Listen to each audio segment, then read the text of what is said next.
Hello नमस्कार, take vision में आपका स्वागत है। तो आप लोगों को पता ही है कि बजाज बहुत सारे ऑफर देता है, लेकिन बजाज में एक एक बुरी आदत है कि बजाज एप्लीकेशन से ओनली 20 पेमेंट ही होता है यूपीआई पे।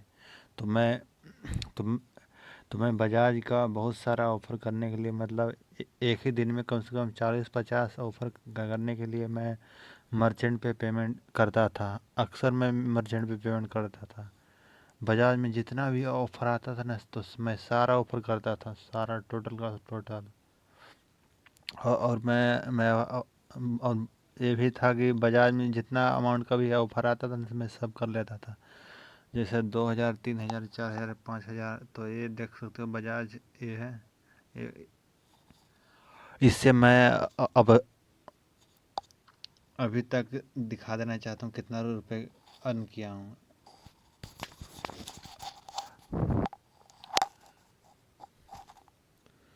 देख सकते हो आप लोग, मैंने बैक कैमरा से दिखा दे रहा हूँ। इस बजाज एप्लीकेशन से मैंने 18,000 रुपये अर्न किया हूँ। और इसमें हाईएस्ट अमाउंट जो होता है ना, 1,000 का कैशबैक अर्न किया था एक बार। तो आप लोगों को दिखा देता हूँ जा करके। तो ये देख सकते हो, छोटे बड़े जो भी है आप लोग देख लो। पर जो 1,000 रुपये अर्न किया था ना, वो मैं दिखा। ये देख सकते हो ब्रो 1,000 रुपये अगर कोई देगा तो क्यों नहीं ऑफ़र करेगा। जितना ऑफ़र देगा दिन में, या 60 बार देगा या 70 बार, क्यों नहीं करेगा। इसलिए मैं बजाज पे ओनली 20 पेमेंट ही होता था। तो मैं ज़्यादा के चक्कर में मैंने अपना 5,000 का एक पेमेंट पेटीएम मर्चेंट पे ले लिया था। तो आप लोग देख सकते हो 1,000 रुपये टोटल मैंने इससे कितना रुपये अर्न किया। 18,000 रुपये अर्न किया हूँ, 18,255 रुपये। तो इतना सारा ऑफर देगा तो कोई क्यों नहीं पागल होगा। क्यों ना ये इधर उधर पेमेंट करेगा। जैसे फ़ोन पे मर्चेंट हो गया, गूगल पे मर्चेंट हो गया, पेटीएम मर्चेंट हो गया, मोबीक्विक मर्चेंट हो गया, क्यों नहीं करेगा इन सब प्लेटफॉर्म पे। तो ज़्यादा के चक्कर में ही मेरा पैसा फंस गया था। मैं आप लोग को दिखा देना चाहता हूँ। पेटीएम मर्चेंट में मैं आ गया हूँ। तो वो दिन मैं कैसे भूल सकता हूँ, कितना मनहूस घड़ी था। 5,000 फंसने के बाद ना, मैं तो परेशान हो गया था। मतलब कुछ भी समझ में नहीं आ रहा था कि मैं क्या करूँ। तो मैं क्या करूँ। तो मैं कस्टमर केयर को कॉल लगा के बोला कि मेरा पैसा फंस गया है, ऐसा वैसा। तो मैं एक कमरे में बंद हो गया कम, और मैं बहुत परेशान हो गया। बार बार कस्टमर केयर को कॉल लगा बोल रहा था कि मेरा पैसा फंस गया है और पेंडिंग हो गया है। और मैं यूट्यूब पे बार बार सर्च मार रहा था कि इसका कोई हल है, तो कोई नहीं वीडियो बनाया इस टॉपिक पे। तो मैं और ज़्यादा परेशान हो गया, साला करूँ तो करूँ क्या। और कस्टमर केयर को कॉल लगा के बोला कि मेरा पैसा मतलब सेटल नहीं हो रहा है। तो उसने कहा आपका पैसा तो सेटल हो गया ऑलरेडी। तो उसने बोला कि यहाँ पर तो कोई बैलेंस शो नहीं हो रहा है। तो मैंने बोला कि मेरे पास प्रूफ है। तो उसने बोला ट्रांजैक्शन आईडी बोलो, अगर ऐसी बात है तो मैंने ट्रांजैक्शन आईडी बोला और डेट ही बताया, टाइमिंग भी बताया। तो उसने बोला पेमेंट तो हुआ है, इस पे आया है, पर सेटल हो गया है। तो मैंने बोला सेटल हो जाता तो मैं आपको कॉल क्यों करता। तो मैं दिखा देना चाहता हूँ एक बार क्या हुआ था। अभी टाइम डेट देख सकते हो कितना, 13 मार्च 2024। तो वो पैसा फंसा था मेरा 15 अक्टूबर 2023 को। तो मैं डेट धीरे धीरे वो सब डेट भी ख़त्म हो रहा।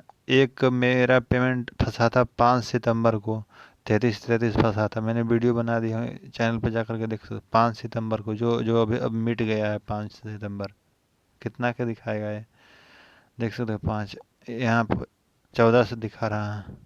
5 सितंबर वाला हट गया। तो मैं 15 अक्टूबर वाला दिखा देता हूँ आप लोगों को।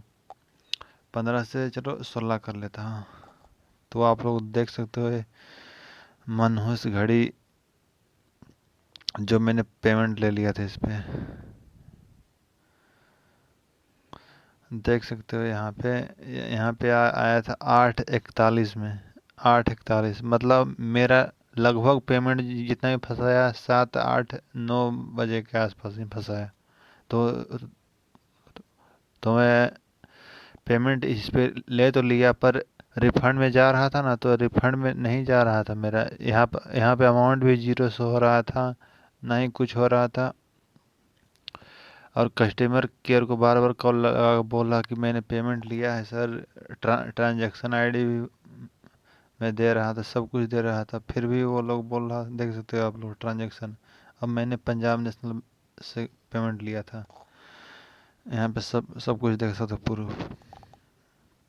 तो उसने बोला ना कि कि यहाँ पे तो कोई पेमेंट नहीं दिखा रहा है। अगर आपका पेमेंट है तो 2, 3, 5 दिन में सेटल हो जाएगा। तो मैं 5 दिन वेट किया, फिर उसने बोला कि 10 दिन और वेट करो। तो 10 दिन फिर वेट किया। मैं ना डेली कॉल लगाता था उसको, क्योंकि मेरा 5,000 रुपये फंस गया था। मेरे पास 5 ही हजार रुपये था। तो मैं क्या करता तो ये जो 5,000 शो हो रहा है ना, 5,000 का पेमेंट लेने से पहले मैंने 100 का भी पेमेंट लिया था, देख सकते हो आप। उसी दिन, उसी टाइम 8:35 में लिया था। 8:35 यहाँ देख सकते हो, 15 अक्टूबर 8:35 को। तो ना ये सेटल भी हो रहा था और रिफंड भी हो रहा था। तो मैंने रिफंड कर लिया है इसको, देख सकते हो आप। रिफंड कर लिया, तो ये रिफंड हो गया। तो मुझे भरोसा हो गया कि पेमेंट सेटल भी हो रहा है, रिफंड भी हो रहा है। तो मैंने सोचा ना कि एक पेमेंट इस पे कर लेता हूँ, मर्चेंट पे, फिर रिफंड कर दूंगा। तो पेमेंट तो ले लिया, रिफंड करने जा रहा था ना, तो रिफंड नहीं हो रहा था मतलब। फिर मैं ध्यान से जा करके देखा ना कि रिफंड क्यों नहीं हो रहा है, यहाँ पे जीरो क्यों शो हो रहा है।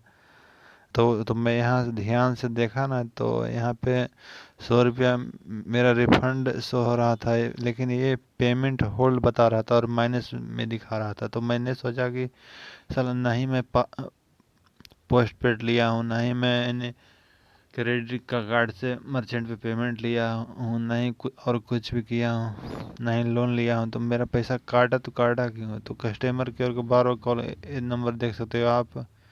तो मैं थक हार कर पेटीएम मर्चेंट को डीएक्टिवेट कर दिया, और कुछ दिनों के लिए डीएक्टिवेट कर दिया। सोचा जब तक पैसा नहीं आएगा तब तक ये डीएक्टिवेट नहीं रहेगा। तो जब मेरा पैसा आ नहीं गया, मेरे मतलब सेटल नहीं हो गया, तब तक मैंने डीएक्टिवेट ही रखा। तो आप लोग डीएक्टिवेट ही रख सकते हो, नहीं तो आप लोगों का सेटल नहीं होगा, और ज़्यादा पेमेंट ले लोगे तो दिक्कत हो जाएगा। तो मैं ना डेली कस्टमर केयर को कॉल लगा के बोलता था कि यार मैंने पेमेंट लिया है सर, मेरा देख लो आप, डेट डेट देख लो, इस पर सेटल क्यों नहीं हुआ। तो उसने बोला ना कि ये आपको केवाईसी करना पड़ेगा। वो थक हार के वो बोला केवाईसी करना पड़ेगा, तब ये दिक्कत हो रहा है। तो मैंने बोला सर मेरा तो शॉप भी नहीं है, तो केवाईसी कहाँ से करूँ? तो बोला शॉप नहीं है ना, तो ऑटोमेटिक सेटल हो जाएगा, नहीं तो ना मेरा एक पेमेंट 4 सितंबर को फंसा था, और एक फंसा था 15 अक्टूबर 2023 में फंसा था। अभी 24 चल रहा। तो तो तो आप लोगों को दिखा देना चाहता हूँ कि मेरा सेटल कब हुआ था, सही रूप से सेटल कब हुआ था। मेरा दोनों पेमेंट सेटल हो गया था। पेमेंट लिया था मैंने 4 सितंबर को, और एक पेमेंट लिया था 15 अक्टूबर को। तो आप लोग दिखा देता हूँ ये सेटल कब हुआ था। ये सेटल हुआ था अक्टूबर में, मतलब सितंबर वाला भी अक्टूबर में से सेटल हुआ था, अक्टूबर वाला भी अक्टूबर में। इतना आसानी से सेटल नहीं हो गया। कस्टमर केयर को मैं बार बार कॉल करते रहा। देख सकते हो डेट में डाल देता हूँ 28 तक, 24 से 28। तो कस्टमर केयर को मैं ना बार बार कॉल करते रहा कि यार मेरा पैसा अब सेटल करवा दो। मैं मैं गलती से पेमेंट ले लिया हूँ, इस पे मैं ज़्यादा यूज नहीं करता हूँ ये सब। तो आप लोग ये सब गलत कर रहे हो, सेटल कर दो। कितना घटिया ये एप्लीकेशन है जो पैसा फंस रहा था। तो देख सकते हो मैंने एक पेमेंट लिया था। एक बार फिर से मैं बताना चाहता हूँ कि एक बार मैंने पेमेंट किया था 3,333 का। जो पेमेंट लिया था वो 4 सितंबर को लिया था, 3,333 रुपये का। जो मैंने 5,000 का पेमेंट लिया था ना, वो 15 अक्टूबर का लिया था।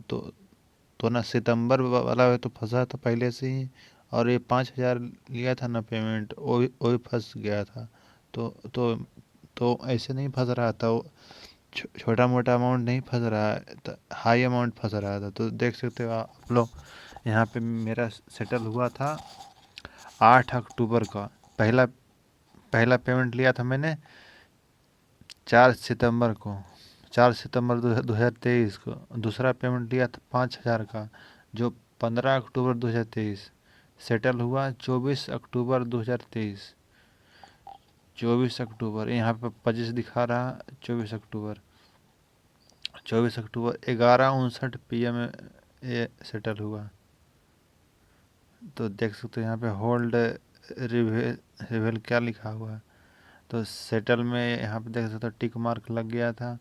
तो सेटल अमाउंट 8,333 रुपया। तो इसलिए मैं बोलना चाहता हूँ कि ज़्यादा ऑफर के चक्कर में मत रहो, और ना कस्टमर केयर को बार बार कॉल लगाओ अगर आपका पैसा फंसा हुआ है तो। क्योंकि कस्टमर केयर भी कुछ नहीं कर सकता, वो ओनली कोशिश कर सकता है। लेकिन आप लोग पेटीएम मर्चेंट यूज मत करो, क्योंकि बहुत प्रॉब्लम हुआ था। और मैं एक भाई का दिखा देना चाहता हूँ, उसने एक मैसेज किया था मुझे कि मेरा पैसा फंस गया, कुछ करो। तो मैंने बोला यार आप लोग 6 मंथ वेट ही कर सकते हो, और कुछ तो कर नहीं सकते हो, क्योंकि उसके हाथ में है कब देगा कब नहीं। तो देख सकते हो यहाँ पे इस भाई ने मुझे मैसेज किया कि ब्रो मेरा मेरा 5,080 रुपये फंस गया है ब्रो। मेरा एक प्रॉब्लम है, पेटीएम मर्चेंट पे 13,539 रुपये फंस गया है, होल्ड हो गया है। तो 13,000 रुपये फंस जाता ना मेरा, मैं तो पागल ही हो जाता। तो आप लोग देख सकते हो 10 जनवरी को होल्ड हुआ था, अभी तक इसका नहीं आया है। तो आप लोगों को बता देना चाहता हूँ कि आप लोग पेमेंट मतलब फालतू पेमेंट। तो इस भाई को मैंने इतना ही बोला कि पेटीएम बिजनेस को डीएक्टिवेट कर दो, और पेटीएम बिजनेस पे पेमेंट मत लो, कहीं से भी पेमेंट मत लो, यूपीआई से भी पेमेंट मत लो, पेटीएम यूज मत करो, क्योंकि पेटीएम बैंक भी बंद हो गया। और ऐसा हरकत रहा ना तो ये एप्लीकेशन भी बंद हो जाएगा, आज नहीं तो कल बंद होना ही है। पेटीएम बंद हो गया है। तो तो ना जो मेरा 5,000 फंसा था ना, 3,000 फंसने के बाद, तो ना मुझे ना, मैं तो डिप्रेशन में ही चला गया था। मुझे ना ही ठीक से मैं खाना खा रहा था, ना ही मैं ठीक से पानी पी रहा था। बाथरूम जा रहा था ना, तो बाथरूम क्या बताऊं, बहुत। जब खाना ही नहीं खा रहा था तो बाथरूम में जाने से फ़ायदा ही नहीं हो रहा था। तो मैं बाथरूम में जा रहा था, आ रहा था, खाना तो हजम नहीं हो रहा था मेरा, ना ही मैं ठीक से खाना खा रहा था। तो किसी का भी 8,000 अगर फंस जाएगा ना, तो मतलब पागलों की तरह, मतलब समझेगा कि जीना बेकार है साला के ये सब ऑफर के चक्कर में। तो पेटीएम पेमेंट बैंक तो 15 मार्च को जा रहा है, 2 दिन बाद। तो पेटीएम फॉर बिजनेस यूज मत करो, अभी भी मैं बता रहा हूँ। आप लोगों को फंस जाएगा ना तो रिफंड नहीं होगा जल्दी, नहीं सेटल होगा। जैसे मैंने इस भाई का बताया था कि ये बहुत दिन से बोल रहा कि मेरा 13,500 फंस गया है। देख सकते हो यहाँ पे पेमेंट होल्ड होल्ड बता रहा है 13,539 रुपये। इसने 28,000 का पेमेंट लिया था। साला इतना पैसा ये लाता कहाँ से? 28,000 जी, इसमें से 14,511 रुपये सेटल हुआ था और 13,539 रुपये होल्ड हो गया था। तो इसका अभी भी सेटल नहीं हुआ। इसको जब मैसेज करता हूँ ना तो देखो यहाँ अपलोड योर डॉक्यूमेंट्स सपोर्ट, मतलब वेरीफाई, इसका डॉक्यूमेंट्स वेरीफाई कर रहा है, ट्राई कर रहा है डॉक्यूमेंट, पर हम लोगों का तो डॉक्यूमेंट्स ही नहीं है। तो इस भाई की जैसा गलती नहीं करना है आप लोगों को। पेटीएम मर्चेंट को डीएक्टिवेट कर देना है एकदम से। आप लोगों को पता ही होगा डीएक्टिवेट कहाँ से होता है। तो मेरा दोनों जो पेमेंट था ना, एक 4 सितंबर 2023 को, एक 15 अक्टूबर 2023 को, जो दोनों एक बार सेटल हुआ था 24 अक्टूबर को। तो 15 अक्टूबर को लिया था मेरा, तो एक मंथ में ही सेटल हो गया था। तो आप लोगों को पेमेंट मत लेना है। किसी का एक मंथ में सेटल हो जा रहा है, किसी का एक दिन में अगर होल्ड हो रहा है तब, किसी का 6 मंथ बाद भी, मतलब 180 दिन। अब कॉल लगाने पे बोलता है कि आप डॉक्यूमेंट्स अगर जमा नहीं करोगे तो 180 दिन लग जाएगा सेटल होने में। तो पेमेंट मत लो। ऐसे ही वीडियो पाने के लिए चैनल को सब्सक्राइब करें, वीडियो को लाइक करें। धन्यवाद।